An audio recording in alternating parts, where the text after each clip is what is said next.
జారత్వమునకు దూరంగా పారిపోండి అన్నాడు. పారిపోమన్నాడు. ఈ పత్రికలో పారిపోండి అనే మాట 2 సార్లు ఉంది. 10వ అధ్యాయము 14వ వచనంలో, కాబట్టి నా ప్రియులారా విగ్రహారాధనకు దూరంగా పారిపోండి అంటే పారిపోండి అన్నాడు. వాళ్ళతో పక్కన కూర్చొని కలిసి పూజించి, కలిసి ఆరాధించి, కలిసి ప్రయాణం చేసి, అలాంటి వారితో 1000 మంది భయంకరం కదా. కాబట్టి విగ్రహారాధనకు దూరంగా పారిపోండి, జారత్వములకు దూరంగా పారిపోండి. కాబట్టి అది తెలియనంత వరకు ఒక సంగతే, కానీ 5వ అధ్యాయంలో బహిరంగంగా జరుగుతున్న కార్యక్రమమే. అంటే దైదాపుల్లో కూడా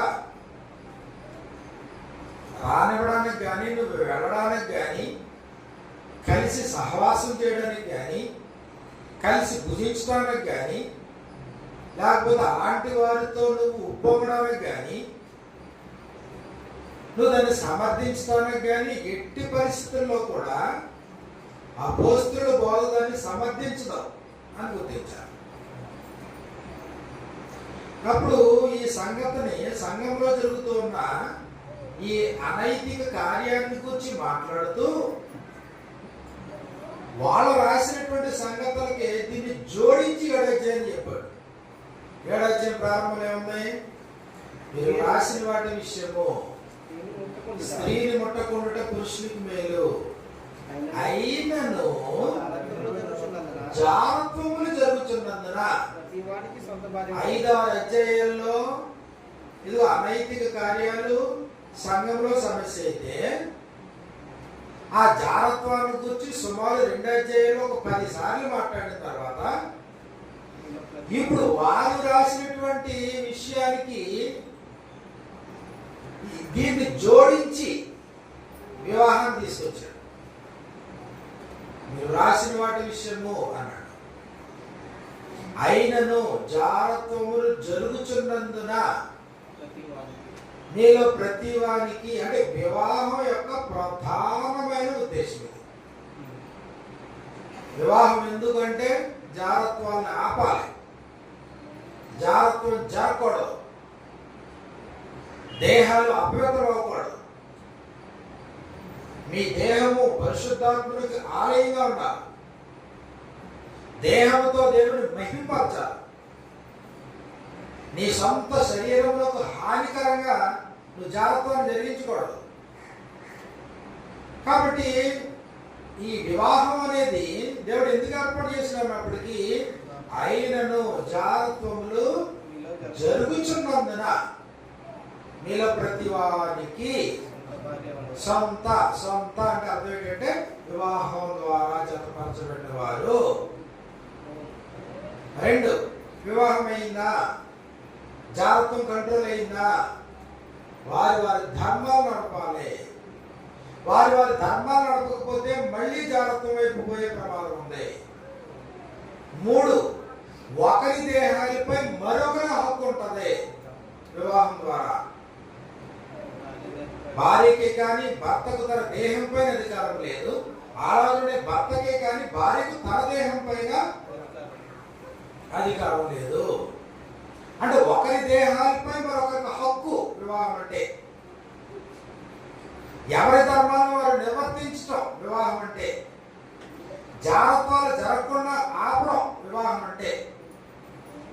కాబట్టి వివాహాన్ని గురించి మాట్లాడిన తర్వాత ఇదిగో ఒకవేళ మీ ప్రార్థనలకు ఆటంకం కలిగేటువంటి ప్రమాదం ఉంది. కాబట్టి 5వ వచనంలో ప్రార్థన చేయటకు మీకు అవకాశం కలిగినట్లు, అంటే ప్రార్థనకి ఎట్టి పరిస్థితుల్లో ఇబ్బంది కలగకూడదు. సాటి అయిన సహాయం అన్నాడంటే ఈ నిత్యత్వపు ఈ ప్రయాణానికి సహకారిగా ఉండాలి తప్ప భార్య వలన ఈ ప్రయాణం ఆగిపోకూడదు, భర్త వలన ఈ ప్రయాణానికి అభ్యంతరం కలగకూడదు, ఇబ్బంది కలగకూడదు. నువ్వు ప్రశాంతంగా దేవుడిని కొనియాడాలంటే, స్తుతించాలంటే, కనపరచాలంటే, ప్రార్థించాలంటే, దేవుడి విజ్ఞాపన కృతజ్ఞతాస్తులు చెల్లించాలంటే జీవిత భాగస్వామితో నీకు సరైనటువంటి అవగాహన ఉండాలి. కాబట్టి ఉభయుల సమ్మతి చొప్పుననే తప్ప ఇది తాత్కాలికమైన ఎడబాటు, పర్మనెంట్ గా. తాత్కాలికమైన ఎడబాటులో జీవిత భాగస్వామి యొక్క ప్రమేయం లేకుండా ఇదిగో నువ్వు ఎడబాయొద్దు, ఎడబాస్తే నువ్వు ప్రశాంతంగా ప్రార్థన చేయలేవు, ప్రశాంతంగా ఆరాధన చేసుకోలేవు, ప్రశాంతంగా ఆత్మ సంబంధమైన విషయాల మీద మనసు పెట్టలేవు. నీ ప్రార్థనలు ఆటంకము కలగకుండా నిమిత్తముగా ఉభయుల సమ్మతితో ఇదిగో తాత్కాలికంగా ఒకరినొకరు ఎడబాయొచ్చు. అయినప్పటికీ ఒకవేళ ఇద్దరిలో ఏ ఒక్కరికి మనసు నిలపలేకపోయినా సాతాను శోధింపబడినట్లుగా తిరిగి కలుసుకోండి. కాబట్టి అధ్యాయం అంతా కూడా 7వ అధ్యాయం అంతా కూడా క్రైస్తవ కుటుంబంలో, ఆత్మ సంబంధమైన కుటుంబంలో, సంఘంలో వివాహాలకు సంబంధించి. కాబట్టి దాని తర్వాత వచ్చేటువంటి పరిణామాలను వచ్చి, వారి యొక్క ధర్మాలను వచ్చి, వారి యొక్క హక్కులను వచ్చి, తాత్కాలికమైనటువంటి ఎడబాటుకి ఎలాంటి అవకాశం ఉందో తెలియజేస్తుంది. చక్కగా ఈ విషయాలు తెలియజేస్తూ ఉన్నాడు. కాబట్టి అప్పుడు 11వ వచనం మనం చూసినప్పుడు పరిత్యాగ పత్రిక గురించి చెప్పాడు. అంటే 12కి విడిపోవడం దాని గురించి మాట్లాడుతూ, కాబట్టి ప్రభు ఆజ్ఞాపించింది ఏంటంటే భార్య భర్తను ఎడబాయకూడదు, భర్త భార్యని ఎడబాయకూడదు, ఎడబాస్తే పెళ్లి చేసుకోకూడదు, ఒకవేళ కావాలంటే మళ్ళీ సమాధానం పడవచ్చు, భర్త తన భార్యను పరిచయం చేయించకూడదు. లేదండి పెళ్లి అయిపోయిందండి, పొరపాటు జరిగిపోయిందండి, నా భార్య అవిశ్వాసండి, నేను విశ్వాసనండి, అసలు ఆయనతో నాకు కుదురుతలేదండి, అసలు ఆయనతో నేను ఏగలేకపోతున్నానండి అన్న అనుకో. అప్పుడు ఆయన ఏమంటాడు చూసావా? 15వ వచనంలో సమాధానముగా ఉండుటకు దేవుడు మనల్ని పిలిచెను కానీ ఒకవేళ అవిశ్వాసితో పెళ్ళైపోయినా సమాధానం కోరుకునే దేవుడే తప్ప. ఇంకో మాట అన్నాడు, ఓ పురుషుడా, ఓ స్త్రీ, నీ భర్తను రక్షించదో లేదో నీకే తెలియను. ఓ పురుషుడా, నీ భార్యను రక్షించదో లేదో నీకేం తెలియను. కాబట్టి నువ్వు మధ్యలో ఎందుకు డ్రాప్ అవ్వాలనుకున్నావు? ఈ రోజు కాబట్టి రేపు, రేపు కాబట్టి ఎల్లుండు, ఎల్లుండు కాబట్టి 10 సంవత్సరాల తర్వాత. కాబట్టి ఓ స్త్రీ, ఓ పురుషుడా, ఓ భర్త, భార్య, నీ భాగస్వామిని రక్షించడమో లేదో నీకేం తెలుసు? కాబట్టి వివాహం అయిపోయింది, ఇద్దరిలో ఒక అవిశ్వాసి. అప్పుడు ఏం చేయమన్నాడు? విశ్వాసి అయిన భర్త, అవిశ్వాసి అయిన భర్త తన భార్యను బట్టి రక్షించబడుతుంది. అవిశ్వాసురాలైన భార్య తన భర్తను బట్టి, విశ్వాసి అయినటువంటి తన భర్తను బట్టి పరిశుద్ధపరచబడతారు. అంటే ఒకరిని బట్టి మరొకరు. ఇందుకొరకు కదా కలిసి బ్రతకాలా? ఇందుకొరకు కదా ఇద్దరు కలిసి కాపురం చేయాలా? ఇందుకొరకు కదా కనీసం ప్రతిరోజు ఒకరితో ఒకరు మాట్లాడుకోవడం, ఒకరితో ఒకరు సంభాషించుకోవడం. అంటే ఒకసారి వివాహం అయిపోయిన తర్వాత ఇదిగో ఉభయుల సమ్మతి చొప్పునే తప్ప తాత్కాలికంగా ఎడబాయొద్దు. ఒకవేళ మనసు నిలపలేకపోతే సాతానుడు మళ్ళీ శోధించబడకుండా ఉండేటట్లుగా తిరిగి మీరు కలుసుకోండి, పర్మనెంట్గా విడిచిపెట్టొద్దు. ఒకవేళ చాకు ఏదన్నా ఒక కారణం చూపించేలా ఉంటే, ఆమె అవిశ్వాసి అండి, ఆయన అవిశ్వాసుడండి, నాకు చాలా ఇబ్బందిగా ఉందండి, అందుకోసం విడిపోతున్నామండి, ఇదే 99% చెప్తారు. కానీ ఆయన ఏమంటాడు? వద్దు, నీ భార్యను రక్షించదో లేదో నీకేం తెలియను, నీ భర్తతో రక్షించదో లేదో నీకేం తెలియదు. అంత మాత్రమే కాదు, ఇంకో మాట అన్నాడు, నీవు ఏ స్థితిలో పిలువబడితే, స్థితిని గురించి మాట్లాడాడు. అంటే అర్థం ఏంటి? నువ్వు బ్యాచిలర్ గా ఉన్నప్పుడు పిలువబడ్డావా? వివాహం అయిన తర్వాత పిలువబడ్డావా? లేదు పిల్లలు పుట్టిన తర్వాత నువ్వు పిలువబడ్డావా? నువ్వు ఏ స్థితిలో దేవునికి వాళ్ళు ఆకర్షితులయ్యావు? ఆ స్థితిలోనే ఉండి చూడండి 19వ వచనం నుండి 20వ వచనం నుండి, ప్రతి వాడును ఏ స్థితిలో పిలువబడినో ఆ స్థితిలోనే ఉండవలెను. దాసుడైనగా పిలువబడుదువా? చింతపడవద్దు గాని స్వతంత్రుడు అవటం శక్తి కలిగిన యెడల స్వతంత్రుడు అవటం మరీ మంచిది. ప్రభువునందు పిలువబడిన దాసుడు ప్రభువును స్వాతంత్రం పొందినవాడు. ఆ ప్రకారమే స్వతంత్రుడై ఉండి పిలువబడిన వాడు క్రీస్తు దాసుడు. మీరు విలువ పెట్టి కొనబడిన వారు కనుక మనుషులకు దాసులు కాకుడి. సహోదరులా, ప్రతి మనుషుడు, స్త్రీ గాని పురుషుడు గాని భార్య గాని భర్త గాని ఏ స్థితిలో పిలువబడినో ఆ స్థితిలోనే దేవునితో సహవాసం కలిగి ఉండు. జీవిత భాగస్వామిని మార్చుకో. కుటుంబం అంతా నీకు అననుకూలంగా ఉన్నా, ప్రతికూలంగా కుటుంబం అంతా ఉన్నా, కుటుంబంలో ఎట్టి పరిస్థితుల్లో పిల్లలు కానీ భర్త కానీ మాట వినకపోయినా దేవునితో సంబంధం కలిగి ఉండు, సహవాసం కలిగి ఉండు. ఒక పక్క నీ విశ్వాసంతో అవిశ్వాసాన్ని నీ భర్తను మార్చుకో. ఒకవేళ పిల్లలు ఇంకా చిన్నపిల్లలుగా ఉన్నారనుకో,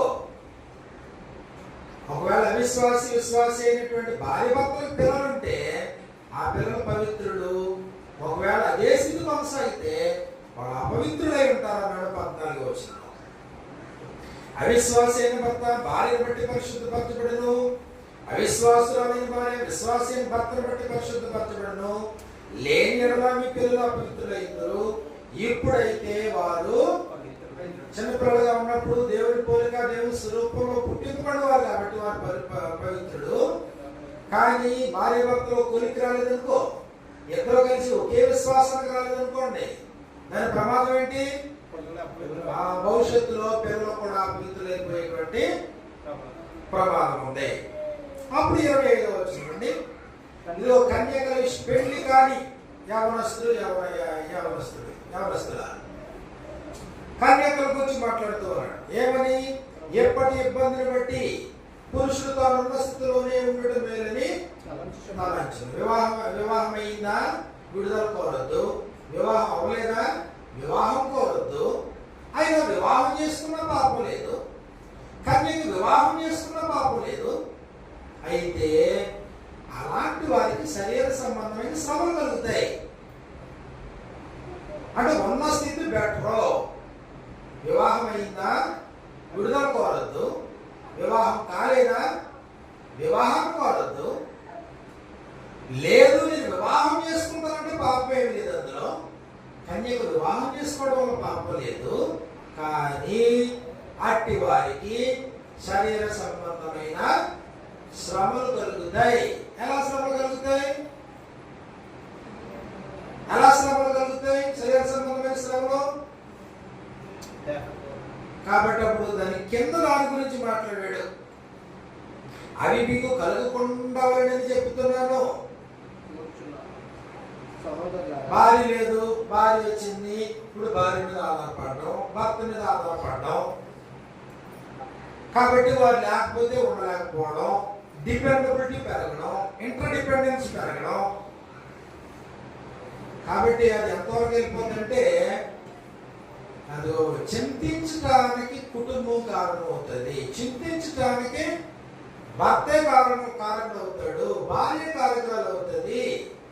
ఇద్దరు కలిసి కొనుక్కున్న తమ వస్తువులే కారణం అవుతాయి. ఇద్దరు కలిసి ఆనందించే ఆనందమే చింతించడానికి కారణం అవుతుంది. మీరు చింత లేని వారై ఉండాలని సంగతులు చెప్తున్నాను అన్నాడు. 32వ వచనంలో మీరు చింత లేని వారై ఉండాలని ఈ సంగతి నేను చెప్తున్నాను. 29వ వచనం మనం చూసినాం. సహోదరులారా 29లో నేను చెప్పినది ఏమనగా కాలం సంకుచితమై ఉన్నది. 31వ వచనంలో ఈ లోకపు నటన గతించుతున్నది. చూడండి, కాలం సంకుచితంగా ఉంది, ఈ లోకంలో నటన గతించిపోతుంది. పెళ్లి కానీ నీవేమో పెళ్లి చేసుకోవాలనుకున్నాం, పెళ్లి చేసుకున్నాం, నటనలో భాగంగా నీకు ఒక భార్య, నీకు ఒక భర్త ఏర్పడ్డారు. కాబట్టి ఇప్పుడు ఇద్దరు కలిసి షాపింగ్కి వెళ్ళారు, కొంటున్నారు, అమ్ముతున్నారు, ఏదో సంపాదించుకుంటున్నారు, ఆనందిస్తున్నారు, దుఃఖిస్తున్నారు. కాబట్టి ఆయన సొల్యూషన్ ఏం చెప్పాడు? ఇక మీదట భార్యలు గలవారు పెళ్లి చేసుకుంటే పాపం లేదన్నాడు. కానీ చింతలు అధికమవుతాయి, శ్రమలు అధికమవుతాయి. కాబట్టి సొల్యూషన్ ఏంటంటే భార్యలు గలవారు ఇక మీదట భార్యలు లేనట్టును. భార్య ఉందా? భార్య ఉన్న పెళ్లి చేసుకున్నావు. భార్య లేనట్టుగా బ్రతకడం నేర్చుకో. భార్యలు గలవారు భార్య లేనట్టును, ఏడ్చువారు ఏడవనట్టును, సంతోషపడేవారు సంతోషపడనట్టును, కొనువారు తాము కొనినది తమది కానట్టును, ఈ లోకం అనుభవించేవారు అమితముగా అనుభవించినట్టును ఉండవలేను. ఎందుకు ఇలా చెప్తున్నాను అంటే ఈ లోకపు నటన నటన కాలం, ఏడుపు నటనే, నవ్వు నటనే, భార్య భర్తల సుఖం నటనే, తాము కొనుక్కున్నది నటనే, ఇంకా చెప్పాలంటే జీవిత భాగస్వామి కూడా నటనే. ఎప్పుడు పోతుందో తెలియదు, భర్త ఎప్పుడు పోతాడో తెలియదు.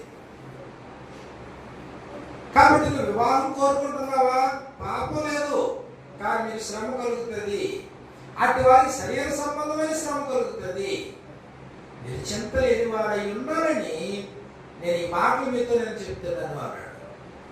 ఆ తర్వాత ఒకవేళ ఏ కుటుంబంలోనైనా ఒక బిడ్డకి ఈడు మించుకుపోతే 36వ వచనం మనం చూసినప్పుడు, అయితే ఒకరి కుమార్తెకు ఈడు మించిపోయిన వయసు పెరిగిపోయింది, ఇంకా పెళ్లి కాలేదు, ఆమెకు వివాహము చేయవలసి వచ్చిన ఎడలను ఆమె వివాహం చేయకపోతే యోగ్యమైనది కాదని ఒకడు తలంచిన ఎడలను అతడు తన ఇష్టము చొప్పున అదో ఇంట్లో ఉండే కుటుంబ యజమాని తన ఇష్టం చొప్పున జరిగించవచ్చు. పెళ్లి చేయొచ్చు, లేకపోతే పెళ్లి చేయని అవసరం లేకుండా ఉన్నప్పుడు అతడు స్థిరచిత్తుడైతే, అతని మాట ఇంట్లో చెల్లుబడైతే, తన ఇష్టం చొప్పున జరపశక్తి గలవాడైతే, ఆమె వివాహము లేకుండా ఉంచవలని తన మనసులో నిశ్చయించుకుని బావుగానే ప్రవర్తించున్నాడు. అయితే నీ మాట యజమాని మాట ఇంట్లో చెల్లుబడవుతుందా? నువ్వు అనుకున్నట్లుగా నీ కుమార్తె విషయంలో జరిగించడానికి నీ కుటుంబం ఆమోదిస్తుందా? ఆమోదించే పక్షంలో బాగా ప్రవర్తిస్తున్నాడు.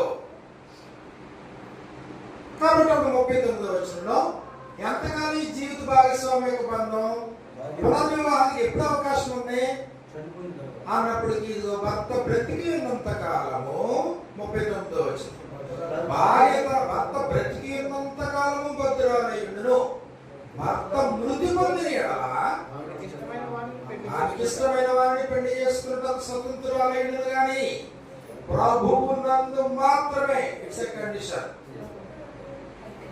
కాబట్టి పునర్వివాహానికి మృతి పొందిన తర్వాత స్వేచ్ఛ వచ్చింది. అయితే కండిషన్ ఏంటి? ప్రభువునందు మాత్రమే. మొదటి వివాహానికి అలాంటి కండిషన్ లేదు, కానీ పునర్వివాహం ప్రభువునందు మాత్రమే పెళ్లి చేసుకున్నాను అన్నాడు. లేదంటే ఇంకా అనేకమైన అనర్థాలు వచ్చే ప్రమాదం ఉంది. అయితే కింద అన్నాడు 40వ వచనంలో, అయితే ఒకవేళ విధవరాలుగానే ఉండిపోవాలని తీర్మానం చేసుకుంది అనుకోండి, మరీ ధన్యురాలని నా అభిప్రాయం. దేవుని ఆత్మ నాకు. కాబట్టి 7వ అధ్యాయంలో వివాహానికి సంబంధించిన అనేకమైన సమస్యలకు పరిష్కారం. వివాహం చేసుకోవాలనుకుని ఏ కుటుంబమైనా దీన్ని కనీసం 10-20 సార్లు చదివి అర్థం చేసుకోవాలి. ముందు వెనక ముందు వెనక ముందు వెనక, వివాహానికి ముందు కన్యగా ఉన్నప్పుడు, వివాహము ఎందుకు, వివాహం అనంతర పరిస్థితి ఏంటి, ఒకవేళ మోసపోయాను అనుకుంటా చూసారా, లేదా పెళ్లి చేసుకున్నానండి, మంచోడు అనుకున్నానండి, క్రీస్తాంగా అనుకున్నానండి, కానీ అమ్మో భయంకరులండి అన్నాం అనుకో, ఓకే దానికి సొల్యూషన్ ఉంది. లేదండి ఈ లోపల మేము తొందరపడ్డామండి, పిల్లలు పుట్టేశారు అన్నాం అనుకో, అప్పుడు సొల్యూషన్ ఉంది. లేదండి నా భార్య కానీ పిల్లలు కానీ అసలు నా మాట వినట్లేదండి, అప్పుడు సొల్యూషన్ ఉంది. దేవుడితో మాత్రం బంధం పోగొట్టుకోకు. లేదు పెళ్లి చేస్తున్నాను, ఇద్దరు ఆత్మీయులమే, కానీ శరీర సంబంధమైన శ్రమలు ఉన్నాయి, అవి ఉండకూడదని కోరుతున్నాడు పౌలు. డిపెండబిలిటీ పెంచుకోవద్దు. భార్య లేకపోతే నేను బ్రతకలేనవద్దు, నా భర్తే సర్వస్వం అనొద్దు, భర్త లేకపోతే జీవితం వృధా అనొద్దు. నటన లోకపు నటన అంతగా తీర్చిపోతుంది. కానీ కొనుక్కున్నారా ఇద్దరు కలిసి ఒక ప్రాణం కొనుక్కున్నారా? కొనుగోలు తమది కానట్టు బ్రతుకు. ఒకవేళ మీకు బాధలు కష్టాలు ఉన్నాయా, చింతలు ఉన్నాయా, దుఃఖిస్తున్నారా? ఏడ్చువాలి ఏడవనట్టును లేదు. ఇద్దరు అమరికలు లేని దాంపత్యం సంతోషంగా గడుపుతున్నారా? సంతోషపడనట్టును ఈ లోకాన్ని అనిపిస్తున్నారా? అనిపించినట్టును ఉండు. ఎంత అద్భుతంగా. కాబట్టి చక్కగా అన్ని చెప్పుకుంటూ వచ్చి వృద్ధాప్యం దగ్గరకు వచ్చి, ఇదిగో వృద్ధాప్యంలో ఇద్దరు ఎవరో ఒకరికి ప్రమోషన్ వస్తే ఒకరు వెళ్ళిపోయారు, ఒకరు మాత్రం మిగిలారు. తిరిగి పునర్వివాహం చేసుకోవడానికి ఇబ్బంది లేదు, కానీ ప్రభుత్వం మాత్రమే చేసుకో. లేదు ఇంక ఈ జీవితాన్ని ఇలాగే నడిపిస్తాను అనుకో, ఏమన్నా మరీ ధన్యులు అంతే. కానీ ఎట్టి పరిస్థితుల్లో కూడా 24వ వచనంలో ప్రతి మనుషుడు ఏ స్థితిలో పిలువబడదో, వివాహం అవ్వకముందు పిలువబడ్డావా, వివాహం అయిన తర్వాత పిలువబడ్డావా, అవిశ్వాసురాలైన భార్య ఉంటుంటే పిలువబడ్డావా, పిల్లల తండ్రిగా పిలువబడ్డావా, ఒక విధవాలుగా పిలువబడ్డావా, ఏ స్థితిలో నువ్వు పిలువబడినా ఏం చేయాలా? ఆ స్థితిలోనే దేవుడితో సహవాసము ఎట్టి పరిస్థితుల్లో అది మాత్రం బ్రేక్ అవడానికి వీల్లేదు. వైవాహిక బంధం యొక్క పరిస్థితి ఎలా ఉన్నా, ఇది ఎన్ని కష్టాల శ్రమంతో కూడుకున్నదైనా, పిల్లల జీవిత భాగస్వామి ఎన్ని ఇబ్బందులు గురి చేసినా, ఎట్టి పరిస్థితుల్లోనూ దైవ సహవాసాన్ని మాత్రం కోల్పోకూడదు. దాన్ని నువ్వు మెయింటైన్ చేస్తూ వెళ్ళాలి. చాలా సందర్భాల్లో దేవునితో సహవాసం తెగిపోవడానికి జీవిత భాగస్వాములే కారణం కదా,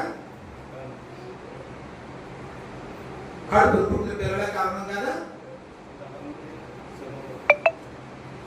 కాబట్టి ఆలోచించండి, హానోకు 300 ఏళ్ళు దేవునితో నడిచాడు కదా. దేవునితో నడుచు కుమారులను కుమార్తెలను అంటే జీవిత భాగస్వామి ఉందా, పిల్లలకు అంటున్నాడా, వాళ్ళు పెంచుకోవడానికి ఏదో వ్యాపారం చేసుకోవాలా? దేవునితో సహవాసం వదిలిపెట్టాడా? అబ్రహాం వదిలిపెట్టాడా? దుర్మార్గుడైనటువంటి ఆ యాకోబు అన్నగారు ఎవరైనా యాసోబు లాంటి యాసావు లాంటి వాడు ఉన్నా ఇస్సాకు దేవుడితో సహవాసం తెలుపుకున్నాడా? ఏలి కుమారుడు భ్రష్టు అయిపోయినా దేవుడితో సహవాసం తెలుపుకున్నాడా? ఏలి సమయం తెలుపుకున్నాడా? ఇదిగో నువ్వు మూర్ఖులకు మాట్లాడుతున్నాడు యోబు. అలాంటి భార్య ఉన్నా దేవుడితో సహవాసం తెలుపుకున్నాడా యోబు?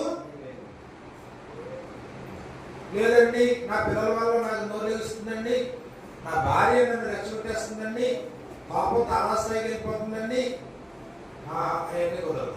ఏ స్థితిలో పిలువబడ్డావో ఆ స్థితిలోనే ఉండి దేవుడితో మాత్రం సహవాసాన్ని మెయింటైన్ చేయాలి.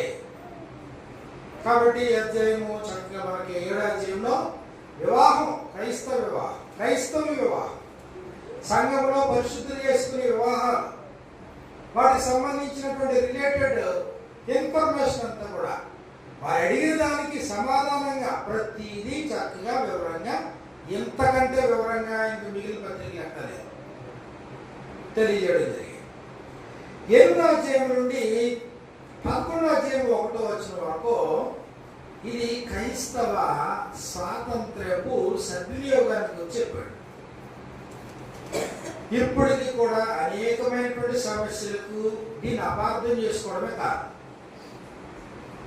వెంటనే తీర్పు తీర్చడానికి, ఒక వ్యక్తిని దోషిని నిలబెట్టడానికి ఇదే కాదు.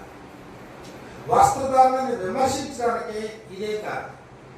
తినే పదార్థాలను బట్టి విమర్శించడానికి ఇదే కారణం అవుతుంది.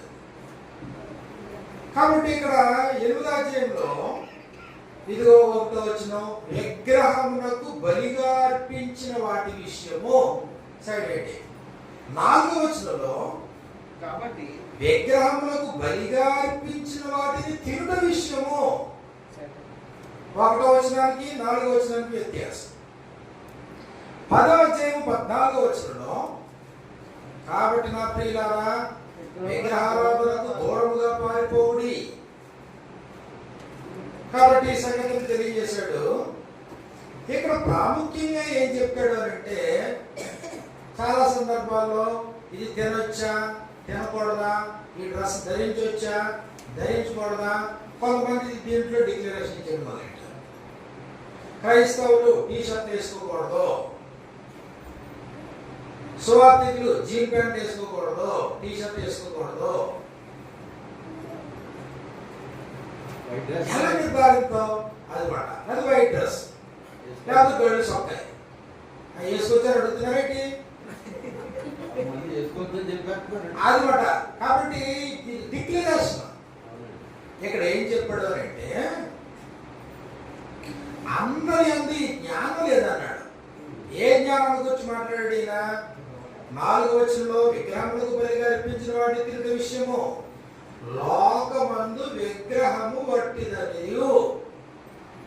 లోకమందు విగ్రహము వట్టిదనియు. వట్టిది అన్న తర్వాత 10వ అధ్యాయం 19వ వచనంలో, 10వ అధ్యాయం 19వ వచనం మనం చూస్తే, ఇక నేను చెప్పినదేమి, అసలు విగ్రహమే వట్టిదంటే విగ్రహార్పితములోనైనను ఏమైనా ఉన్నదనేను, విగ్రహంలో ఏమైనా ఉన్నదనేను చెప్పినరా? అసలు విగ్రహమే వట్టిదైతే విగ్రహార్పితంలో ఏముంది? ఏమైనా ఉందని అంటారా? కాబట్టి ఇప్పుడు 4వ అధ్యాయం 5వ వచనంలో, లోకమందు విగ్రహం వట్టిదనియు, ఒక్కడే దేవుడు తప్ప వేరొక దేవుడు లేడని ఎరుగుదుము. దేవతలు అనబడిన వారు, ప్రభువులు అనబడిన వారు అనేకులు ఉన్నారు. ఆకాశమునైనను భూమి మీదనైనను దేవతలు అనబడి ఉన్నను. మనకు ఒక్కడే దేవుడు ఉన్నాడు, ఆయన తండ్రి. ఆయన నుండే సమస్తమును కలిగినవి. ఇవన్నీ చెప్పిన తర్వాత ఇప్పుడు 7వ వచనం ఏం చెప్పాడు? అయితే అందరి యందు ఏ జ్ఞానం లేదు, లోకమందు విగ్రహము వట్టిది, ఒక్కడే దేవుడు ఉన్నాడు అని జ్ఞానం లేదు. కాబట్టి అది గమనించండి, లోకమందు విగ్రహం వట్టిది అనే జ్ఞానం అందరికీ లేదు. ఎందుకు లేదు? అప్పుడు అక్కడ అన్నాడు 7వ వచనంలో, కొందరు ఇది వరకు విగ్రహమును ఆరాధించిన వారు కనుక. అంటే వాళ్ళ బ్యాక్గ్రౌండ్ ఏంటి? విగ్రహాలను ఆరాధించే బ్యాక్గ్రౌండ్ లో వచ్చారు. కాబట్టి 12వ అధ్యాయం 2వ వచనంలో మనం చూసినప్పుడు, 12వ అధ్యాయం 2వ వచనంలో, మీరు అన్యులై ఉన్నప్పుడు, అదే మీరు అన్యజనులై ఉన్నప్పుడు ఇంకా ప్రభువులోకి రాలేదు. భోగ విగ్రహములను ఆరాధించడం ఎటుపడినా అటు నడిపింపబడుతుందని మీకు తెలియదు. ఇది వాళ్ళ బ్యాక్గ్రౌండ్. కాబట్టి వాళ్ళకి ఆ పరిస్థితుల్లో నుండి ప్రభువులోకి వచ్చినటువంటి వారికి ఈ జ్ఞానం లేదు. ఏ జ్ఞానం లేదు? లోకమందు విగ్రహము వట్టిది అనే జ్ఞానం. దేవుడు ఒక్కడే అని, లోకమందు విగ్రహము వట్టిది, దాని కొరకు దేవుడు ఒక్కడే సంగతి చెప్పాడు మాట. ఈ జ్ఞానం లేదు. కాబట్టి ఏం జరుగుతుంది? విగ్రహములకు బలియబడినవని ఎంచి పదార్థాలను భుజించేటువంటి ప్రభావం ఉంది.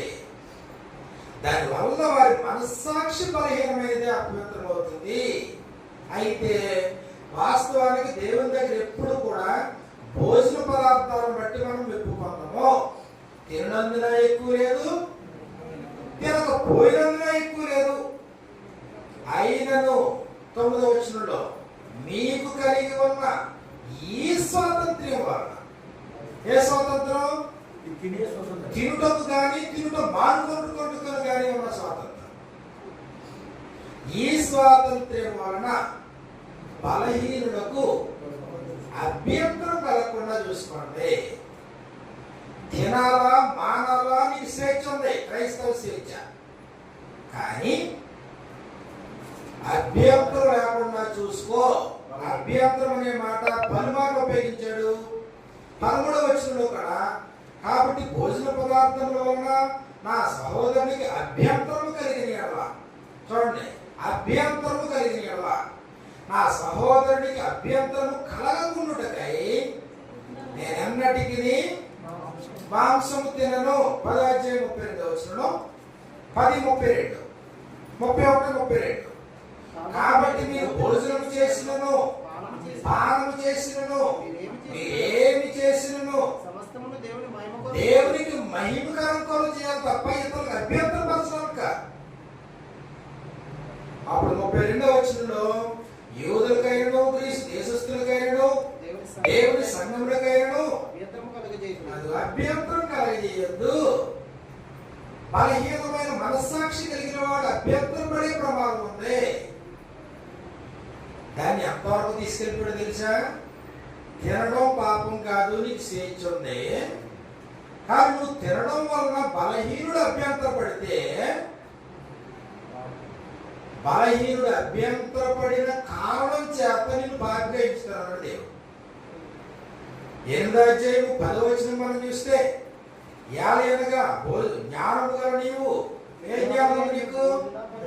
జ్ఞానము గల నీవు అంటే ఏ జ్ఞానం ఉంది? లోకమందు విగ్రహము వట్టిదనే జ్ఞానం నీకు ఉంది.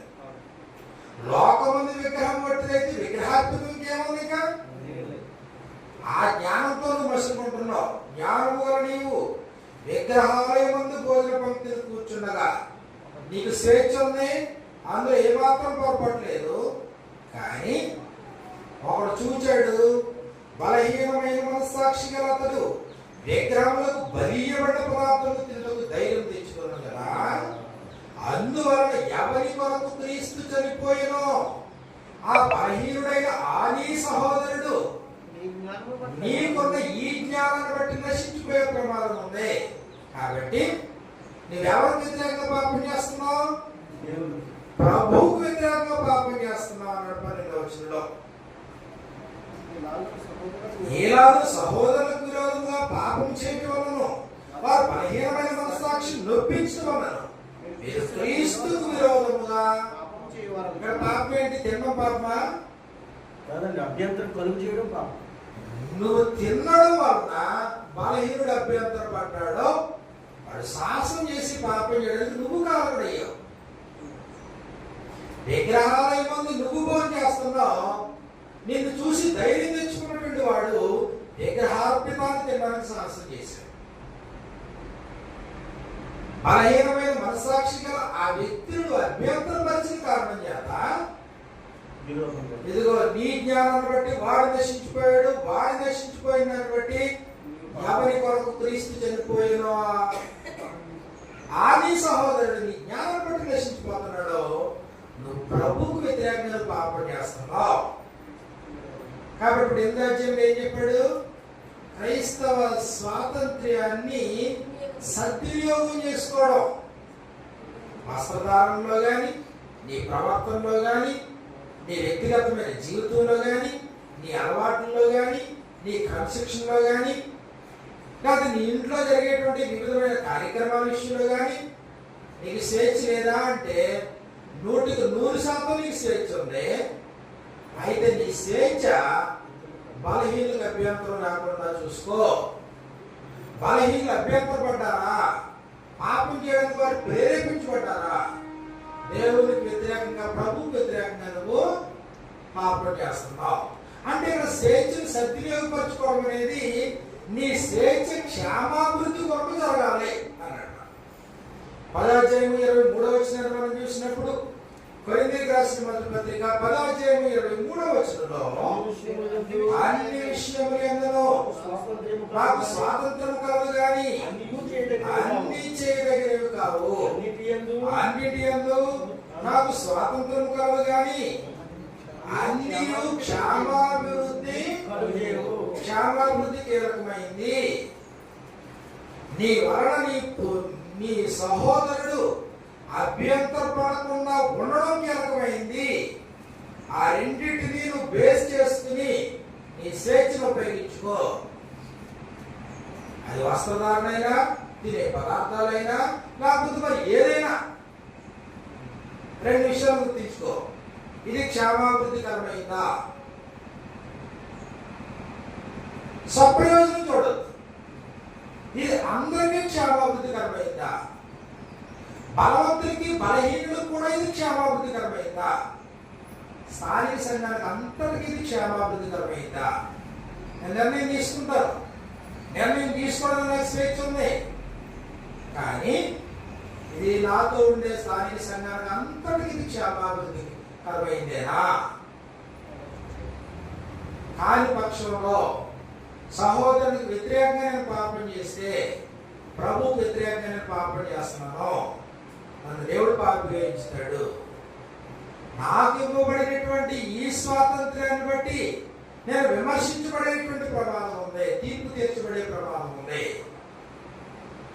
9వ అధ్యాయంలో క్రైస్తవ స్వాతంత్రాన్ని అపార్థం చేసుకున్న వాళ్ళు ఏకంగా అపోస్తలుల మీదే విమర్శించడానికి కోరుతున్నారు. 9వ అధ్యాయంలో మనం చూసినప్పుడు నేను స్వతంత్రుడు కానా? పౌలు అంటున్నాడు చూడండి. మరి స్వాతంత్రం పౌలు లేదా? నేను అపోస్తలుడు కానా? కాబట్టి 2వ వచనంలో ఇతరులకు నేను అపోస్తలుడు కాకపోయి మీ మట్టుకైనా అపోస్తలుడై ఉన్నాను. 3వ వచనం నన్ను విమర్శించి వారికి నేను చెప్పు సమాధానం. ఎందుకు విమర్శిస్తున్నాను? అపోస్తలుడైన పౌలుకు అనుగ్రహించబడిన స్వాతంత్ర్యం విషయంలో ఇదిగో విశ్వాసురాలైన భార్యను వెంట పెట్టుకుని పోవడం నాకు అధికారం లేదా? ఉన్నాయి. ఆయన చక్కగా చెప్పాడు అనేకమైన ఉదాహరణలు. కాబట్టి మనం చూసినప్పుడు 5వ వచనంలో తక్కిన అపోస్తలుల వలెను, ప్రభు యొక్క సహోదరుల వలెను, కేఫా వలెను విశ్వాసురాలైన భార్యను వెంట పెట్టుకున్నట్టు తిరుగుటం మాకు అధికారం లేదా? 4వ వచనంలో తిరుగుటకును త్రాగుటకును మాకు అధికారం లేదా? ఉంది. విశ్వాసురాలైన భార్యను వెంట పెట్టుకుని పోవడానికి అధికారం లేదా? ఉంది. 7వ వచనంలో ఎవరైనా సొంత ఖర్చు పెట్టుకుని దండులో కలుగు చేయగా ద్రాక్ష తోట వేసి దాన్ని ఫలం తిన్నవాడేవాడు? మందను కాచి మందపాలు తాగినవాడేవాడు? కాబట్టి ఇది కాలంతో కూర్చొని ఎద్దుమూతికి చెక్కం పెట్టద్దు. అలాగే ఎడ్డు కొరకు విచారించున్నాడా? కాదు. తర్వాత ఏం చెప్పాడు? 12వ వచనంలో ఇతరులకు మీపైన అధికారంలో పాలు కలిగిన మాకు ఎక్కువ కలదు కదా, అయితే ఈ అధికారమును మేము వినియోగించుకోనలేదు. అది నీకు స్వేచ్ఛ ఉంది, నీ స్వేచ్ఛను సద్వినియోగపరుచుకున్నావు. కానీ దీన్ని అపార్థం చేసుకున్న వాళ్ళు విమర్శించడం మొదలెట్టారు. అధికారం లేదని కాదు, అధికారం ఉంది. ఇంకా చెప్పాలంటే 14వ వచనంలో అలాగును స్వార్థ ప్రచురించేవారు స్వార్థ వలన జీవింపవలని ఎవరు చెప్పారు? ఈ మాట ప్రభు ఈ నియమాన్ని పెట్టడం ఎవరు చెప్పారు? పౌలు చెప్పాడు. కానీ 18వ వచనంలో మరి ఏం చేస్తున్నాడు? మరి అయితే నాకు జీతమేమి?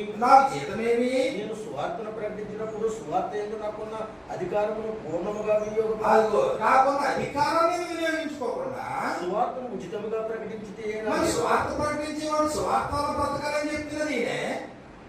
ఆలయ కృత్యములు జరిగించేవాడు ఆలయంలో బ్రతకాలని చెప్తున్నది ఈయనే. మందలు కాచి మందపాలు తాగాలని చెప్తున్నది ఈయనే. మరి ఈయనేం చేస్తున్నాడు? ఈయన ఉచితంగా ప్రకటిస్తాడు. మరి అది రైటా ఇది రైటా? రెండు రైటే. ఆయనకి ఇవ్వబడిన స్వేచ్ఛని సద్వినియోగపరుచుకున్నాడు.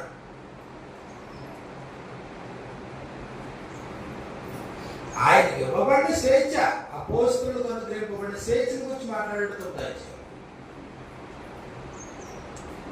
తిరుడకు త్రాగుటకు మాకు అధికారం ఉంది. కానీ 8వ అధ్యాయం చివరన ఏం చేశాడు? ఆ సహోదరునికి అభ్యంతరం కలిగి అన్నడిగిన మాంసం తిన్నాడు. మూర్ఖుడా? ఆయనకున్న స్వేచ్ఛ. విశ్వాసురాలైన భార్యను వెంట పెట్టుకుని వెళ్ళడం స్వేచ్ఛ ఉంది. కానీ ఉపయోగించుకోలేదు. స్వార్థ పనిచేసేవాడు స్వార్థ వల్ల జీవించాలని స్వేచ్ఛ ఉంది. అన్నాడు రూపాయి తీసుకోలేదు, ఉచితంగా తీసుకోలేదు అన్నాడు, ఉచితంగానే పనిచేశాను అన్నాడు. కాబట్టి ఆయనకు అనుగ్రహింపబడినటువంటి ఈ స్వేచ్ఛను ఆయన ఉపయోగించుకున్నాడు. ఈ అధ్యాయంలో నాకు అద్భుతంగా నచ్చినటువంటి ఒక మాట ఏంటంటే 19వ వచనంలో, నేను అందరి విషయము స్వాతంత్రుడై ఉన్నాను. అంటే యూదులైనా గ్రీస్ దేశస్తులైనా మరొకలైనా ఎవరైనా అందరి విషయము స్వతంత్రుడై ఉన్నాను. ఎక్కువ మందిని సంపాదించుకుంటే ఇది లక్ష్యం. అంటే తను తాను లిమిట్ చేసుకోలేదు. ఎక్కువ మందిని సంపాదించుకున్నట్టుకై అందరికీ నన్ను నేనే దాసునిగా చేసుకుంటుని, నన్ను నేను అందరికీ దాసునిగా చేసుకోకపోతే ఎక్కువ మందిని సంపాదించలేను. శిష్యుల్లో ఎవరు గొప్పవాడు అన్నప్పుడు యేసుప్రభువు అన్నాడు, మీలో అందరికంటే గొప్పవాడు అందరికీ పరిచారకుడై ఉండవలెను, షల్ బి యువర్ సర్వెంట్ అన్నాడు. అందరికీ దాసుడైన వాడే అందరికంటే అధికుడు.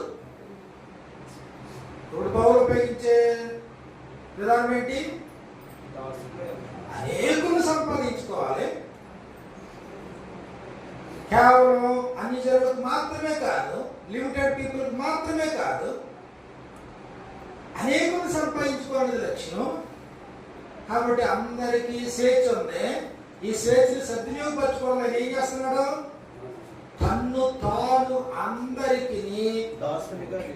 అప్పుడు 22వ వచనంలో, బలహీనను సంపాదించుకున్నట్టు బలహీనకు బలహీనమైతిని, ఏ విధము చేతనైనా కొందరిని రక్షింపవాలని అందరికీ అన్ని విధముల వంటి వాడనై ఉన్నాను. కాబట్టి అక్కడ వరకు అపోస్తలులకు అనుగ్రహించబడినటువంటి స్వాతంత్ర్యం యొక్క సత్యం. ఆ తర్వాత ఇదిగో పన్ను, పందెపు రంగమందు పోరాడే ప్రతివాడు. అంటే ఇదిగో ఫీల్డ్ లో మీరు అందరూ ఉన్నారు, సంఘం అంతా ఉంది. బహుమానము పొందినంతగా పరిగెట్టే స్వేచ్ఛ మీకు ఉంది. లేదు నేను పరిగెట్టకుండా మామూలుగానే ఉంటాననే స్వేచ్ఛ కూడా నీకు ఉంది. కాబట్టి ఆయన ఏం చెప్తున్నాడు అక్కడ 25లో, మరియు అన్ని విషయంలో ఎందులో మితముగా ఉండును పోరాడే ప్రతివాడు. ఎందుకు? అక్షయము కిరీటం పొందడం మితముగా ఉన్నాము. నా వరకు అయితే ఇదిగో గురి చూడని వాడిని వెళ్ళి పరిగెత్తువాడిని కాను, గాలిని కొట్టినట్లుగా నేను పోట్లాడలేదు. కానీ ఇతరులు ప్రకటించిన తర్వాత నేనే భ్రష్టుని అయిపోదు, నేను నా శరీరం నలగొట్టి దాన్ని కంట్రోల్ చేసుకున్నాను, బహుమానం పొందినంతగా నేను పరిగెడుతున్నాను. కాబట్టి స్థానిక సంఘంలోనే ప్రతి వ్యక్తికి స్వేచ్ఛ అనుగ్రహించబడింది. నువ్వు అన్ని విషయాల్లో మితంగా ఉండి నువ్వు పరిగెత్తి బహుమానం పొందినంతగా పరిగెత్తుతావా? లేకపోతే నేను మితంగా ఉండలేను, లేకపోతే నాకు బహుమానమే నాకు అవసరం లేదు. స్వేచ్ఛ క్రైస్తవులకు అనుగ్రహించబడే స్వేచ్ఛ. ఆయన వరకు చెప్పాడు, నా పరుగు నేను కడముట్టించుకుని విశ్వాసాన్ని నేను కాపాడుకున్నాను. అది నా స్వేచ్ఛ నేను సద్వినియోగపరుచుకున్నాను. అనుగ్రహింపబడిన ఈ స్వేచ్ఛ అంతట్లో ఈ ప్రయాణం కొనసాగుతూనే ఉంది. కాబట్టి 10వ వచనంలో 10వ అధ్యాయంలో మనం చూసినప్పుడు, వ్యభిచరించిన కారణం చేత, విగ్రహారాధన చేసిన కారణం చేత పాత నిబంధనలో అనేకులు నశించిపోయారు అని చెప్పి అప్పుడు 14వ వచనంలో ముందు బ్యాక్గ్రౌండ్ చెప్పాడు. ఇప్పుడు 14వ వచనం చెప్తాడు ఏమని? విగ్రహారాధనకు దూరంగా పారిపోండి. బుద్ధిమంతులతో మాట్లాడినట్టు మీతో మాట్లాడుతున్నాను. అలాగని చెప్పేసి విగ్రహార్పితంలో గాని విగ్రహంలో గాని ఏదైనా ఉందని చెప్తారా? 19వ వచనంలో లేదు, అలా నేను చెప్పను. కానీ మీరు దెయ్యముల పాత్రలోనిది, దేవుని యొక్క పాత్రలోనిది మీరు త్రాగలేరు. స్వేచ్ఛ ఉంది, దుర్వినియోగం చేసుకోవద్దు. అది 8, 9 10 అధ్యాయాలు. అప్పుడు 11 నుండి 14 అధ్యాయాల్లో 11 నుంచి 14 అధ్యాయాల్లో ఆరాధనకు సంబంధించి అందులో మొట్టమొదటిది స్త్రీ ముసుగు. 15వ వచనంలో అన్నాడు, ఆమె తల వెంట్రుకలు పెంచుకుంటే ఆమెకు ఘనం, పురుషుడు పెంచుకుంటే అది అవమానం. 14వ వచనంలో. 5వ వచనంలో ఒకవేళ ముసుగు వేసుకోకుండా ప్రార్థన చేసినా ప్రవచించినా ఆ స్త్రీ తన తలలో అవమానపరుస్తుంది. కాబట్టి అధికారులకు సూచనగా దేవదూతలను బట్టి 10వ వచనంలో అధికార సూచనగా స్త్రీకి తల మీద మూసుకుంటాలి. అప్పుడు 17 నుంచి 34 వచనాల్లో ప్రభు భోజనము, ఇటు సొంత భోజనం, రెండాటికి మధ్యన. అప్పుడు 17వ వచనం నుండి ఈ ఆజ్ఞను ఇచ్చుచు మిమ్మల్ని మెచ్చుకొనను, మీరు కూడి వచ్చుట ఎక్కువ కీడుకే గాని ఎందుకు మీరు కూడుకుంటున్నారు సంఘంగా కక్షలు కలవని వినిచున్నారు. కొంత మట్టుకు నిజమే. ఈ కక్షల వల్ల ఏం జరుగుతుంది? భిన్నాభిప్రాయాలు ఉన్నాయి. అప్పుడు 20వ వచనంలో మీరు కూడి వచ్చుచుండగా మీరు ప్రభురాత్రి భోజనం చేయడం సాధ్యం కాదు.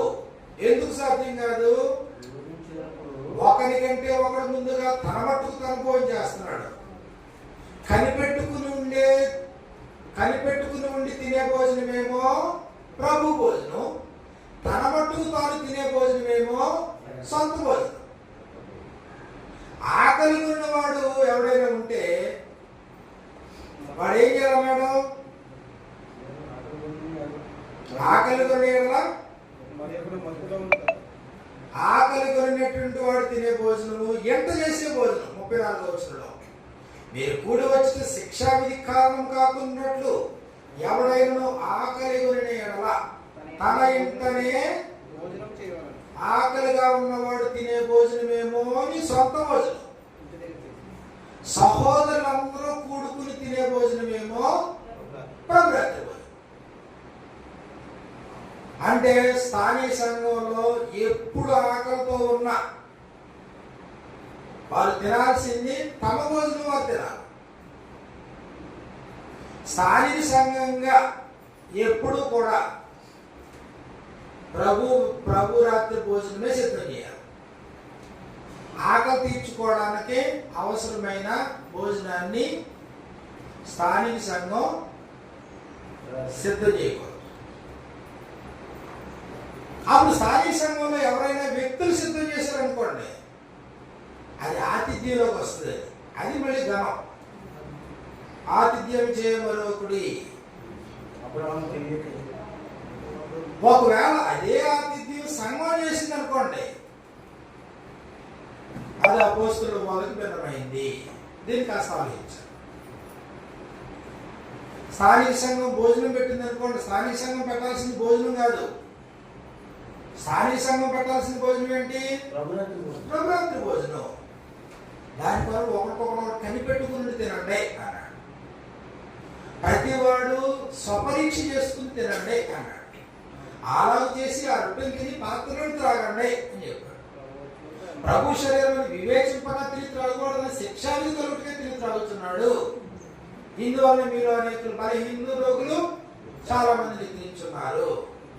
అంటే సొంత భోజనానికి ప్రభు భోజనానికి మధ్యనున్న వ్యత్యాసం తెలియజేసేటప్పుడు స్పష్టంగా 32వ వచనంలో అంటాడు. 34వ వచనంలో 33, 34 కాబట్టి నా సహోదరులారా భోజనము చేయటకు మీరు కూడి వచ్చినప్పుడు ఒకరి కొరకు ఒకడు ఏ భోజనం ఇది? ప్రభురాత్రి భోజనం. 34వ వచనంలో మీరు కూడి వచ్చుట శిక్షావిధికి కారణం కాకున్నట్లు ఒకవేళ ఎవరికైనా ఆకలిగా ఉంటే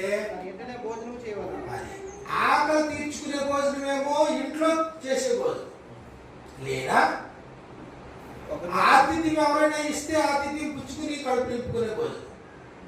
స్థానిక సంఘం అంతా కలిసి చేసే భోజనం ఏదైతే ఉందో అది ప్రభురాత్రి భోజనం. అది మనకి 11వ అధ్యాయంలో చెప్పడం జరిగింది. అప్పుడు 12, 13, 14 అధ్యాయం దగ్గరికి వచ్చేటప్పటికి కృపావరాలు, దీన్ని అపార్థం చేసుకోవాల్సిన పని లేదు. కృపావరాలు అనేవి అందరి ప్రయోజనం కొరకు ఇవ్వబడినవే తప్ప కొందరి ప్రయోజనం కొరకు కాదు అని గుర్తించాలి. 7వ వచనంలో మనం చూస్తే 12:7 అయినను అందరి ప్రయోజనం కొరకు అందరి ప్రయోజనము కొరకు అన్నాడు. 28వ వచనం నుండి 12:28 నుండి అందరి ప్రయోజనం కొరకు సంఘములో ఆయన కొందరిని అపోస్తలుగా, కొందరిని ప్రవక్తలుగా, కొందరిని బోధకులుగా, కొందరిని అద్భుతములు చేయవారుగా, కొందరిని స్వస్థపరచు కృపావరములు గలవారిగా, కొందరిని ఉపకారములు చేయవారుగా, కొందరిని ప్రభుత్వములు చేయవారుగా, కొందరికి నానా భాషలు మాట్లాడేవారుగా నియమించారు. అంటే కొందరు ఎందుకు? అందరి ప్రయోజనం కొరకు అన్నాడు. అందుకే కృపావరం విషయంలో నిర్లక్ష్యం చేయొద్దు అంటాడు. ఆసక్తితో వీటిని అపేక్షించండి. 14:1 ప్రేమ కలిగి ఉండటానికి ప్రయాసపడండి. ఆత్మ సంబంధమైన వరాలు 9 ఆసక్తితో వాటిని అపేక్షించండి. 12వ వచనంలో మీరు ఆత్మ సంబంధమైన వరముల విషయమే ఆసక్తి గలవారు గనుక సంఘమునకు క్షేమాభివృద్ధి కలుగు నిమిత్తము, అందరికీ క్షేమాభివృద్ధి జరగాలి వల్ల. కానీ అక్కడ దురదృష్టం ఏంటంటే కొందరి క్షేమం కొరకు, కొందరి ప్రయోజనం కొరకు మాత్రమే జరుగుతున్నాయి. 14వ అధ్యాయం 26వ వచనంలో 26 చివరకు వచ్చేటప్పటికి సమస్తమును క్షేమాభివృద్ధి కలుగుటకే జరగనివ్వండి, కానీ అక్కడ జరగటం లేదు. 4వ వచనంలో భాషలతో మాట్లాడేవాడు తనకే క్షేమాభివృద్ధి, అది ఉద్దేశం కాదు, అందరికీ క్షేమాభివృద్ధి జరగాలి. 17వ వచనంలో నీవైతే బావుగానే కృతజ్ఞతాస్తుతులు చెల్లించున్నావు గాని ఎదుటివాడు క్షేమాభివృద్ధి పొందడు.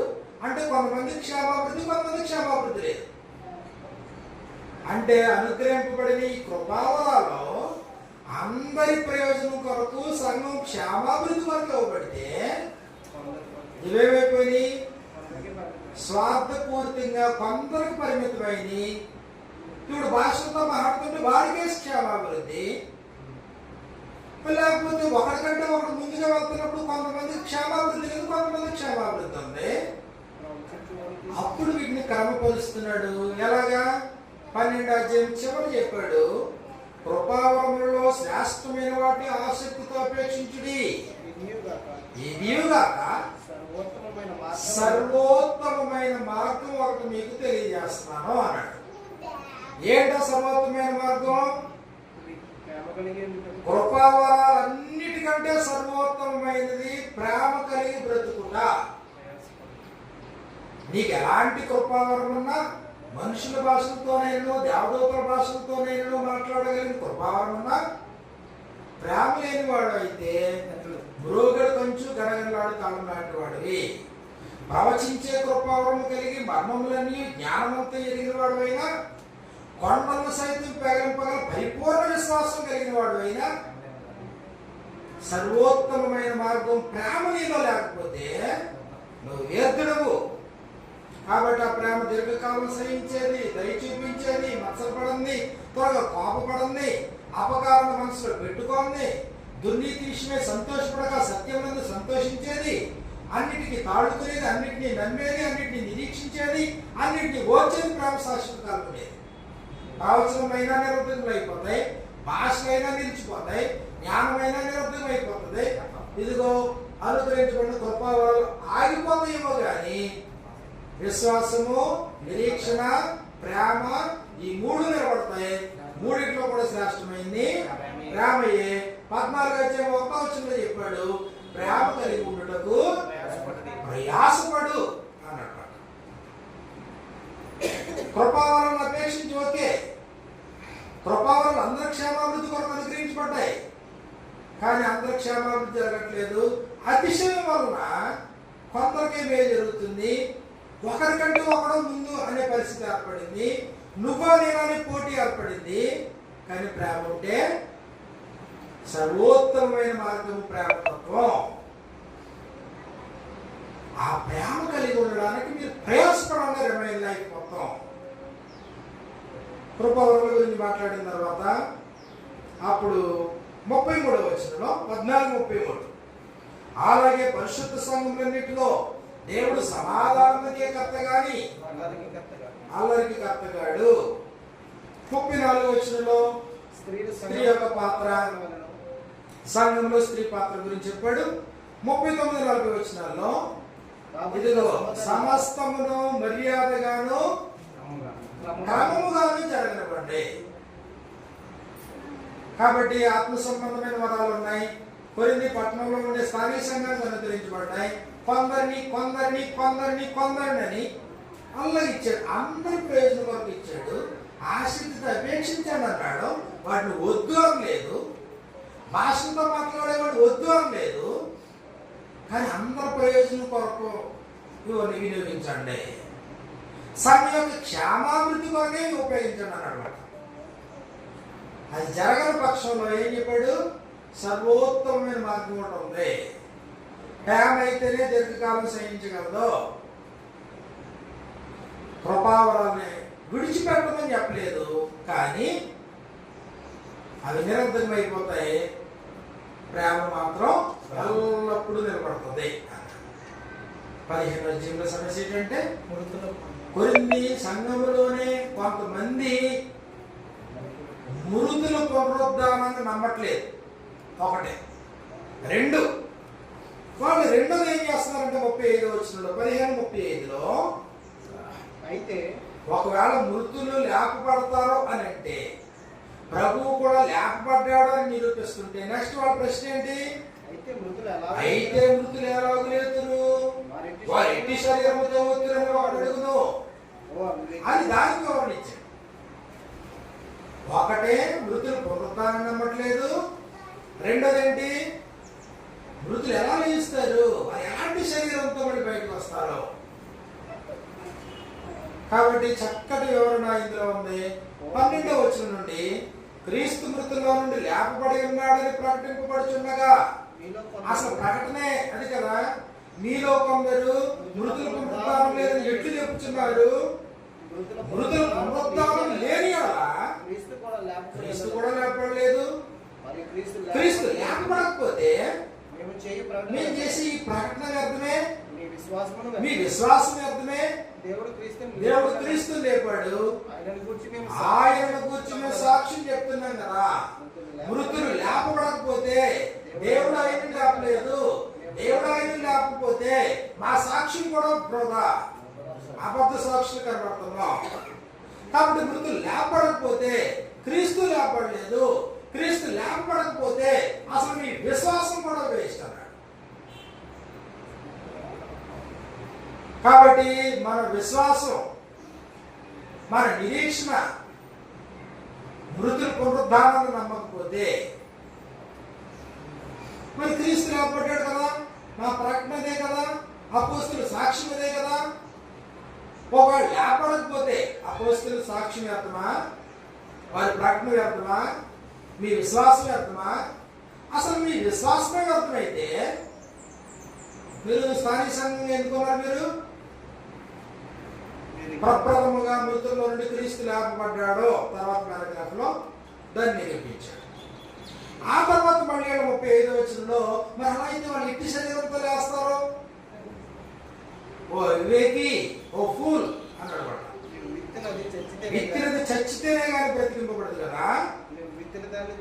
కాబట్టి అది చక్కగా మొదటి ఆదాముని గురించి, కడపటి ఆదాముని గురించి, రెండింటి మధ్య వ్యత్యాసాన్ని గురించి మాట్లాడుతూ, క్షయమైన దేహాన్ని గురించి, అక్షయమైన దాని గురించి మాట్లాడుతూ 50వ వచనంలో సహోదరులారా నేను చెప్పేది ఏమనగా భౌతికమైనటువంటి రక్త మాంసములు దేవుడి రాజ్యం స్వతంత్రించుకున్నారు,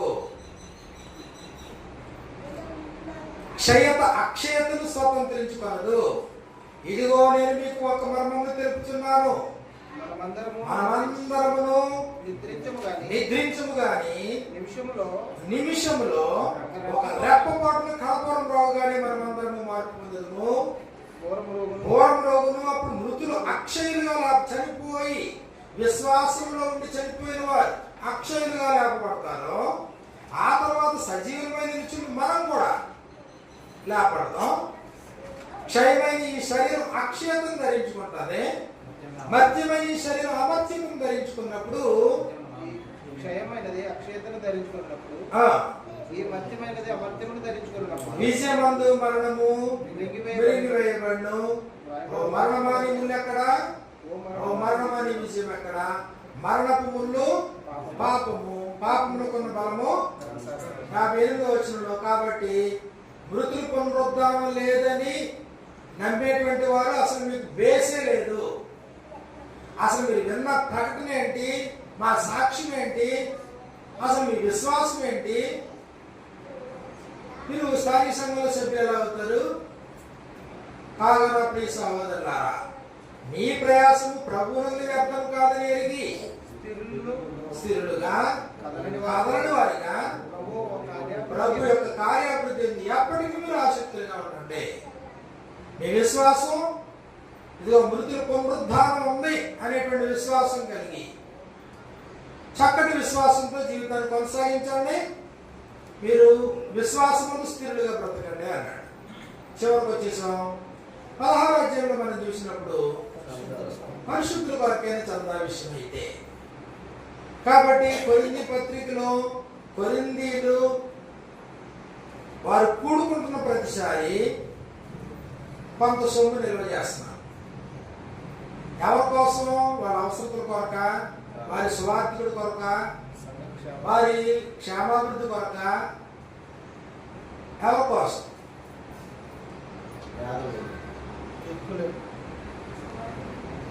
స్వార్థుల కోసమా? స్వార్థ ప్రకటన కోసమా? కాబట్టి 16వ అధ్యాయంలో పరిశుద్ధుల కొరకైన చందా విషయం అయితే నేను గలతీ సంఘంలోకి నియమించిన ప్రకారం మీరు కూడా చేయండి. వారికి నియమించిన ఒక నియమం, మీరు అదే పని చేయండి. ఏ పని? నేను వస్తాను మీ దగ్గరికి, రావాలని కోరుకుంది. వచ్చినప్పుడు అప్పటికప్పుడు పోగేయకుండా ప్రతివాడు ప్రతి ఆదివారం మీలో ప్రతివాడు వాళ్ళు వర్ధిల్లు కొలది కొంత సొమ్ము నిల్వ చేయాలి. ఎవరి కోసం? నేను వచ్చినప్పుడు ఎవరి యోగ్యులను ఎంచుతున్నా.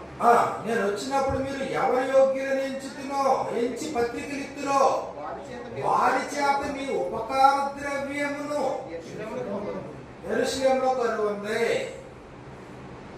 యెరూషలేములో స్థానిక సంఘంలో పరిశుద్ధులు నిరుపేదలుగా ఉన్నారు.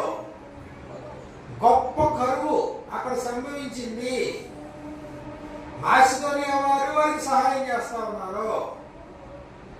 గలతీ ప్రాంతంలో ఉండే సంఘాలకి కూడా నేను ఆ నియమాన్ని పెట్టాను.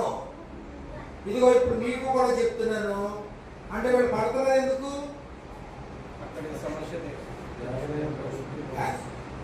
అంటే మన కానుకలు అన్నప్పటికీ ఏ పర్పస్తో ఇస్తున్నా మనకు తెలియాలి. వితౌట్ పర్పస్ కాదు, ఏ పర్పస్తో? స్వార్థను పోషించాలిగా, స్వార్థ ప్రకటన కోసమా, సంఘ క్షేమాభివృద్ధి కోసమా, ఇతర స్థానిక సంఘాల్లో ఉన్నటువంటి నిరుపేదలైన వారి కోసమా, లేదా మన స్థానిక సంఘంలో పరిశుద్ధ అక్కర్లో ఉన్న వారి కోసమా? క్లారిటీ లేకుండా ఉందనుకోండి, దాతృత్వంతో మనం ఇవ్వలేము. కాబట్టి ఇక్కడ ఏం చెప్పాడు? ఇదిగో తాను వర్ధిల్లిన కొలది తన యొక్క కొంత దేనికోసం చెప్పాడు? యోగ్యులని ఎవరికైతే పత్రికలు ఇచ్చి నాతో పంపిస్తారో ఈ ఉపకార ద్రవ్యాన్ని యెరూషలేములో ఉన్న వారి కోసం పంపుతాను. నేను కూడా వెళ్ళి యుక్తమైన మీరు ఎవరినైతే నమ్మకస్తులు పంపిస్తారో వారు నాతో కూడా వస్తారు. అయితే మాసిదోనియాలో సంచారం ఉద్దేశించున్నాను కనుక మాసిదోనియాలో సంచారంలోకి వెళ్ళినప్పుడు మీ యొద్దకు వచ్చుదును. కాబట్టి దాన్ని ముగించాడు. 13-14 వచనాల్లో ఇదిగో మెలకువగా ఉండుడి, విశ్వాసమున్నది ఒకడుగా ఉండుడి, పౌరుషం గలవారై ఉండుడి, బలవంతులై ఉండుడి, మీరు చేయు కార్యములన్నీ ప్రేమతో చేయండి. కాబట్టి మంచి పత్రిక, ప్రతి స్థానిక సంఘానికి అవసరమైన పత్రిక, అనేక సమస్యలకు పరిష్కారం చూపించే పత్రిక. చక్కగా అపోస్తలుడైన పౌలు వివరంగా ఇటు ఆరాధనకు సంబంధించింది కానీ, క్రైస్తవ స్వాతంత్రానికి సంబంధించింది కానీ, లేకపోతే ఇతర స్థానిక సంఘాల్లో ఉండేటువంటి పరిశుద్ధుల యొక్క అక్కడికి సంబంధించిన విషయం కానీ, లేకపోతే సంఘంలో ఉన్నటువంటి జరుగుతున్న అనైతిక కార్యక్రమాల గురించి కానీ, వివాహాల గురించి కానీ, వ్యక్తులను బట్టి అతిశయించి వారి జ్ఞానాన్ని బట్టి అతిశయించి మొక్కలుగా విడిపోయేటువంటి పరిస్థితుల గురించి కానీ చక్కగా ఈ సంగతులన్నీ చెప్పాడు. వాస్తవానికి ఏమంటే ఇదిగో ఇంతవరకు ఎలా ఉంచండి, నేను వచ్చిన తర్వాత మిగిలిన సంగతుల్ని క్రమపరుస్తాను అన్నాడు. అంటే స్వయంగా వచ్చిన తర్వాత ఇంకా క్రమపరచాల్సినవి ఉన్నాయి. అయితే నేను వస్తాను, రావాలని ఉన్నాయి, అన్ని సూచనలు చెప్పాడు. మీరు నిర్ణయించుకోండి, బెత్తంతో రావాలా, ప్రేమతో రావాలా, మీరు జాగ్రత్తగా ఆలోచించుకోండి అన్నాడు. చక్కటి పత్రిక. ఈ పత్రిక మన జీవితాలకు కానీ, మన స్థానిక సంఘాలకు కానీ ఎంతో ప్రయోజనకరమైంది.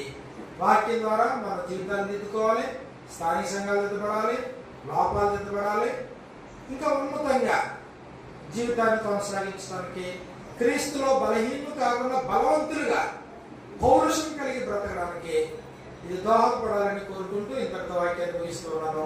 మీరు ప్రతి వారికి హృదయపూర్వకమైన కృతజ్ఞతలు.